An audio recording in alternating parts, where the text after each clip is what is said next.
안녕하세요. 작가이자 간호사 김민소입니다. 오늘은 요양병원에서 야무지고 이제 똑똑한 간호사로 일하기 위한 방법에 대해서 얘기하려고 합니다. 지난번에 제가 요양병원 간호사에 관련돼서 이제 영상을 올린 적이 있었어요. 그때 아마 많은 선생님들이 되게 관심을 많이 가져주고 문의도 되게 많이 주셨는데, 그만큼 요양병원에 대해서 이제 관심을 되게 많이 가지시거나 아니면 현재 이제 근무를 하면서 고민을 되게 많이 하시는 분들이 많다라고 생각합니다. 제가 수간호사로 이제 근무하면서 많은 이제 젊은 이제 선생님들이 요양병원에 오시는 케이스 되게 많이 봤는데, 그런 케이스 중에 이제 대부분이 아마 대학병원에서 이제 적응하지 못하고 이제 오신 선생님이거나, 그렇지 않으면 이제 대학병원에 지원을 하기 위해서 이제 준비하고 계시는 분들이 되게 많은데, 준종합병원이나 요양에서 이제 경력을 쌓아가지고 경력자로 이제 큰 병원에 가시겠다고 이제 생각하시는 이제 젊은 선생님들이 되게 많은데, 좀 잘못 알고 계신 것 같아요. 대학병원 같은 경우에는 뭐 준종합병원도 물론 그렇고 요양병원 같은 경우에 경력으로 전혀 인정해 주지가 않습니다. 그러므로 내가 최종적인 목표가 대학병원이라면은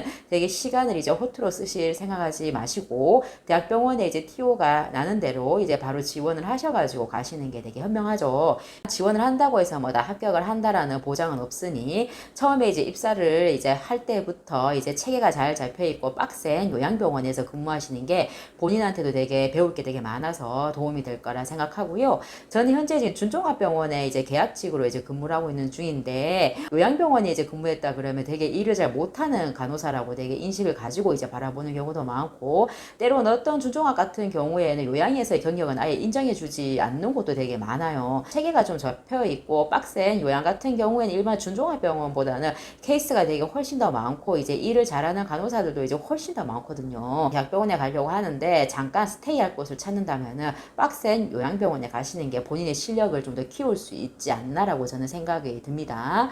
또 우리가 사람을 볼 때 되게 첫 이미지가 되게 많이 중요하잖아요. 보호자 입장에서도 똑같거든요. 면회 자체가 금지가 된 경우가 되게 많아서 이제 간호사가 보호자를 직접적으로 이제 만나는 일이 거의 없죠. 하지만 다만 이제 신안으로 왔을 경우에는 히스토리 테이킹도 해야 되고 뭐 EMR이 사인도 해야 되고 하다 보니 한 번 정도는 아마 간호사실에 이제 들어오는 거를 허용하는 병원도 아마 있을 거라 생각합니다.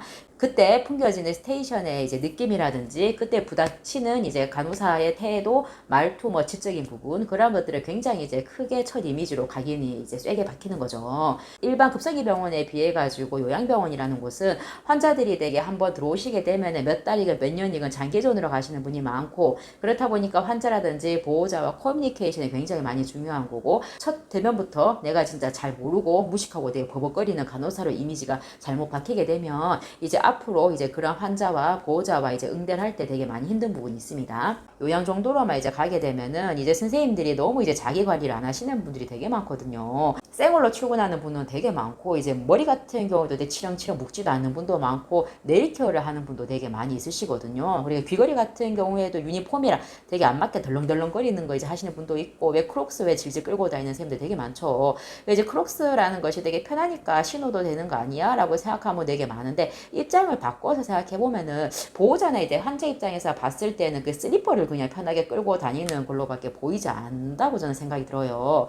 간호사로서 내가 말에 이제 힘을 싣고 상대방한테 이제 신뢰를 받기 위해서는 외적인 이미지를 내가 이제 관리를 해야 되는 거는 반드시 필수라고 생각을 합니다. 보호자랑 처음 이제 만나고 이야기를 아마 주고받는 시간이 히스토리 이제 테이킹 할 때일 텐데요. 대부분은 환자가 전원 오기 전에 소견서를 미리 이제 간호사실에 주는 경우가 되게 많죠. 그럴 때는 보호자를 만나기 전에 미리 소견서를 먼저 좀 리뷰를 좀 하시고, 처음 보는 단어, 처음 보는 용어 뭐 그런 거는 내가 좀 숙지를 좀 하시고, 히스토리를 좀 대략이라도 파악을 하고, 이러이러한 일이 있었기 때문에 이러이러한 약들이 들어가는구나. 그 약에 대해서 모르는 게 있으면 내가 한번 찾아보고 리뷰를 한번 쫙 해야 되거든요. 그러고 난 다음에 이제 보호자가 왔을 때 이야기를 하면서 소견서를 아마 이제 지금 즉석에서 소견서를 본 것처럼 쫙 이제 이러이러 해가지고 이러이러 약들을 드시는군요. 그렇기 때문에 이러이러한 검사 외래가 잡혀 있군요. 라고 얘기하게 되면은 굉장히 똑똑하고 야무진 이미지를 보여줄 수 있겠죠.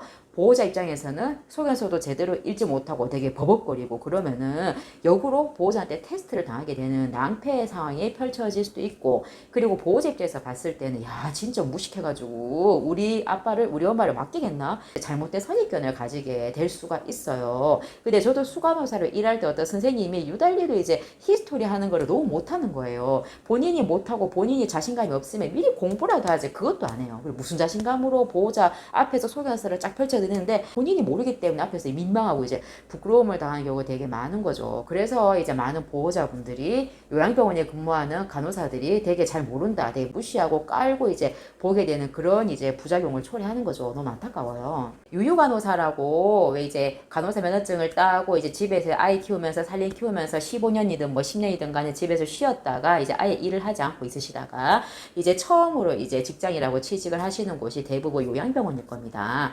그러면 수간호사나 기존의 우리 스태프들 입장에서는 나이가 되게 젊은 신규 선생님 같은 경우에는 이제 가르치는 것도 되게 쉽고 되게 빠릿빠릿하기 때문에 오히려 훨씬 수월하거든요. 하지만 유유간호사 선생님들 같은 경우에 보통 이제 40대 분들이 많죠. 그런 분들은 다른 사람 얘기를 좀 들으려고 할 생각을 잘 안 해요. 나이가 이제 몇 살이건 간에 이제 본인이 집에서 쉬었다 왔으면 신규 간호사라는 생각을 가지고 처음부터 이제 배우려는 자세를 가지셔야 되거든요. 그러한 분들은 신규나 이제 마찬가지임에도 불구하고 나이가 있다고 해가지고 어깨에 힘이 또 바짝 들어간 거예요. 그래서 엉덩이도 안 띄고 이제 앉아가지고 차지라고 이제 액팅생들한테 시키기만 이제 급급한 거죠. 내가 차지로서 액팅이나 간병사한테 어떠한 것을 시키려고 할 때는 내가 내 머릿속에 든 게 있고 내가 경험이 풍부하고 내가 뭘 알아야지 내가 차지로서 간호사로서 내가 시킬 거 아니에요. 그죠? 경험이 되게 없고 머릿속에 있는 것들이 되게 많이 지워졌다 그러면은 본인이 먼저 이제 배우려고 하는 자세를 적극적으로 하셔야 됩니다. 요양병원에서는 간병인이랑 조무사한테 절대 이제 기선제압에서 이제 밀리면 안 되거든요. 되게 빡센 요양 같은 데서 이제 오래 일하셨던 조무사, 오래 일했던 간병사 같은 경우에 일을 되게 잘합니다. 간호사들보다 일을 훨씬 잘하는 조무사들도 되게 많아요.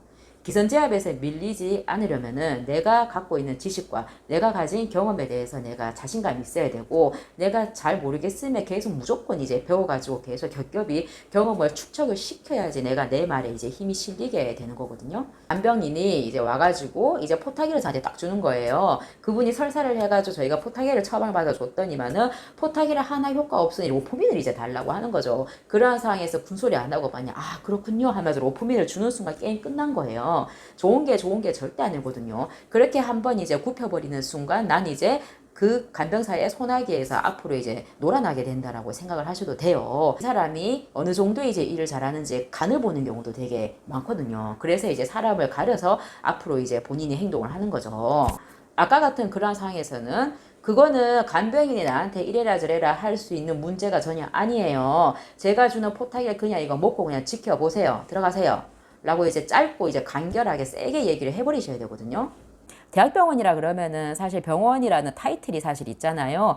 그만큼의 페이도 세고 노후 자체도 이제 어느 정도는 보장이 되는 부분이 있기 때문에 자신감을 가지고 이제 대학병원에 근무를 할 수 있는 건데 실제적으로 요양병원이란 곳은 그 아무리 체계가 뭐 잘 잡혀 있고 내가 빡센 곳에서 뭐 많이 배운다고 할지라도 내가 요양병원에 대한 내가 준종합병원에 대한 내가 이제 프라이드를 가지고 사실 살아간다는 것이 현실적으로 그렇게 쉽지가 않거든요. 내가 어느 조직에 있을 때는 내가 그 조직에 속해 있을 때 내가 할 수 있는 최대한 이제 이점은 내가 충분히 활용할 수 있어야지 내 인생에 있어서 득이 되는 거거든요. 이렇게 되면 준종합이라든지 요양병원 같은데 이제 장점이라 그러면 내가 어떻게든 근무가 이제 듀티가 킵이 가능한 경우도 있고 내가 오프 같은 거 리퀘스트를 낼 때도 되게 대학병원에 비해서는 되게 편하게 낼 수가 있거든요. 그만큼 자기 개발을 할 수 있는 여건이 충분히 된다는 겁니다.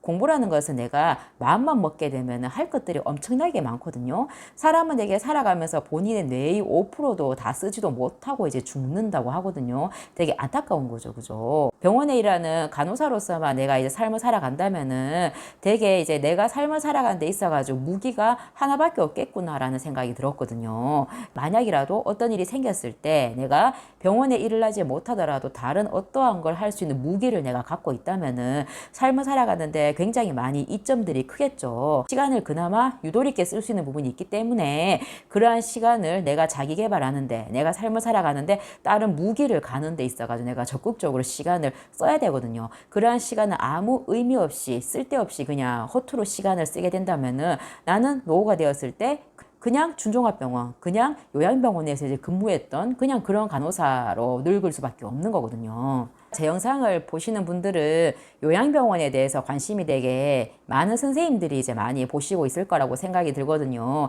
사람은 생각하는 대로 이제 인생이 흘러가게 되어 있습니다. 그러므로 지금 현재 자신의 모습에 안주하려고만 하지 마시고 조금이라도 내가 어떻게 삶을 다르게 꾸려나갈 것인가, 조금이라도 나의 삶의 무기를 내가 어떻게 단련을 하고 나는 어떤 거를 또 더 잘할 수 있을 것인가, 병원뿐만이 아니라 나는 또 어떠한 능력을 내가 스스로 개발할 수 있는 사람인 건가, 스스로 자기 개발하는 데 시간을 효과적으로 쓸 수 있는 간호사가 되길 바랍니다. 이상은 작가이자 간호사 김민소였습니다. 감사합니다.